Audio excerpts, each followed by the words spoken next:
What show? The Whitey Show, the Whitey Show. Whitey Show. I'm the review who loves to say son of a bitch. The same review who hates most Nintendo shit. I'm the one who calls games what they are. I even own the 360 and hate Gears of War. Guy who spends his money on games, fucking cars. Just a funny guy who became a YouTube star.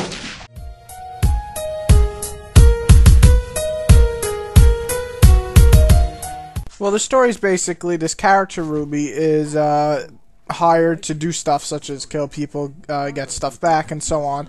And basically, I guess the mercenary is what you would call her. And throughout the game, various things happen, and obviously some bad things happen, and then you want some revenge, and you go and kill a bunch of people. That's basically the main point of the whole story. That's not to say it's a bad story. It's actually the best part of the game for me. It's funny. It's not the best written work I've ever seen, but as long as it makes me laugh, as long as I'm interested in what happens next, I say the story's done its job. And this game definitely does a good job in engaging you in the story, and it makes you laugh. Trust me, it makes you laugh. And then do whatever you want to, You son of a bitch! Go fucking blow yourself! How do you want it, motherfucker? Stand there a long fucking night.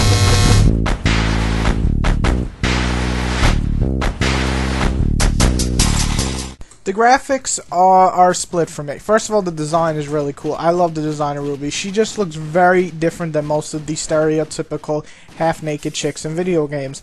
She's fully dressed like 90% of the time, and I mean, she looks cool. She looks like a badass. She looks like she'll shoot you in the fucking head. So I just really love the design of it. It's very Grindhouse style, and it works in its favor. The actual raw power of the graphics are nothing to write home about. I don't think they're near PS2 level, but they are blocky, and you know, they're not the greatest graphics, but they do a good enough job. But the design really shines, and it looks great.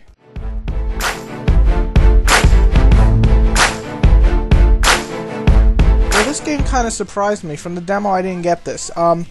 When I played the full game, it is still main course shooting the shit out of people in slow motion. That's just it. You run up, or slide, or jump off a ledge, or jump off a person and shoot them. Either way, you're going to shoot somebody in slow motion. And that gameplay stays intact. And for most of the part, I actually enjoy it a lot. It does get repetitive by the 8th stage. And really, the main problem I have with the gunplay is they put you in these sections, basically, where enemies will keep respawning until you shut the doors. And that's kind of hard when enemies keep respawning at a mass rate, and then they come after you with fucking guns and swords and fucking bats and all these other weapons and utilities and kick your living shit out of you. It's a little hard to shut a goddamn door. So that really, to me, after the 8th level, it just gets very, very frustrating.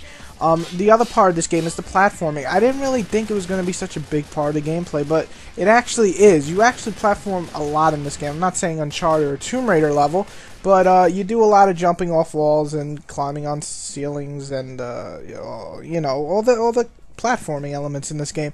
For the most part, it's easy to do, and I had more fun with it than Tomb Raider, but at other parts, it's not that great. It feels a little off. It doesn't feel like it needed to be in the game, and they kind of wanted to put it, but they didn't finish it. The parts are very basic, just jump, jump, jump. There's no, you know, special thing to do in it, and you know, it does its job, but I don't think it did anything special, and it gets boring, and it kind of takes away from all the intense action from the last part of whatever mission you're on. So overall, the gameplay, while it is solid when it comes to actual shooting, the amount of enemies that come at you when they're in the respawn spots is just retarded, and the platforming just doesn't do anything for me, and it breaks the action parts way too much. It's like 5-minute break, and it just gets boring. So you know, if you're in it for the shooting, I'm sure you're going to enjoy it, but anything else, just don't look towards this game for that.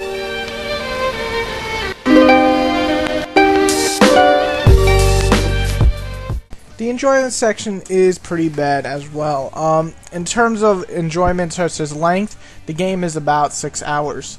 Also, the upgrade system, while it's cool that it's there, you basically collect everything throughout the game as long as you get enough style points. They don't bring too many new moves to the game. Basically, you should just slash when you get up from a slide or jump off an enemy and so on. They're kind of cool features, but they don't help in too many ways. I mean, upgrading your bullets and stuff will help you, but overall, the upgrades don't really do anything to try to improve the overall gameplay too much. But you do have an upgrade system, you do have challenge mode, and you do have a bunch of difficulties to go through, so I mean, it's not the shortest game, but if you're in it for one playthrough, this game is about 6 hours, and that's kind of disappointing. Though I will say, if it was any longer, I probably wouldn't finish this game. I finished it because it's that short. By the end of the game, it gets a little too repetitive for me. It gets frustrating, and it just overall, I wish I could like it better. I really enjoyed the demo, and I really enjoyed some parts of the actual game, but it's not like the pros heavily outweigh the cons here. It's pros. There's more pros, but this game has too many frustrating moments. The graphics, well, they're good, they're not overall great, and the goddamn fucking difficulty just kicks your ass at times. So overall, it's worth the rent, but I wouldn't say it's worth the full $60.